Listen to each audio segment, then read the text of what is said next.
হরে কৃষ্ণ, রাধে রাধে। সবাইকে শুভ নতুন বছরের শুভেচ্ছা, অভিনন্দন। তো এই যে সকাল সকাল রান্নাঘরে চলে এসেছি। সব বাসি কাজ হয়ে গেছে, এখন রান্নাঘরে সকাল সকাল টিফিনটা করে এখন যাব ঠাকুর পুজো করতে। তো এর ব্লগ তোমরা পাবে, আমি ব্লগ শুরু করেছি সকাল থেকে, এর ব্লগটা তোমরা পাবে কালকে। আজকে একটু একটু করে তোমাদের সাথে শেয়ার করছি, আর কালকে বড় ব্লগ পেয়ে যাবে, অবশ্যই তোমরা দেখবে। আর আজকে আজকে আর কাউকে অত কিছু বলবো না, ঠিক আছে?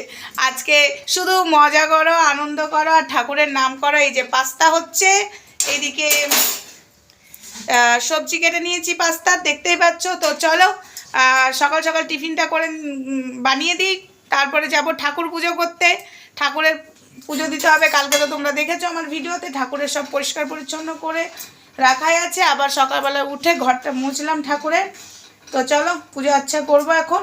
সবাই ভালো থাকো, সুস্থ থাকো, এই কামনাই করি। যারা খারাপ আমাকে বাজে কথা বলো তাদের জন্য ঠাকুরের কাছে প্রার্থনা করি, তাদেরকেও ভালো রেখো। মানুষের কথার পছন্দ নাই হতে পারে, পার্সোনাল সত্য তো আর কেউ নয়, তাই না? কথা হয়তো আমার কথা অনেকের পছন্দ হয় না, বাট আমারও অনেকের কথা পছন্দ হয় না। তাই এইগুলো ঝামেলা চলবেই সারা বছর, সেটা চলবে। কিন্তু কারোর খারাপ কামনা করব না, কারোর বাজে কামনা করা উচিত না। সবাই বেঁচে থাকো, সুস্থ থাকো, এই কামনাই করছি।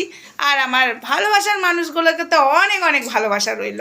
নতুন বছরের শুভেচ্ছা সবাইকে, গুড মর্নিং দিয়ে ভিডিওটা শেষ করলাম। Tata, love you all.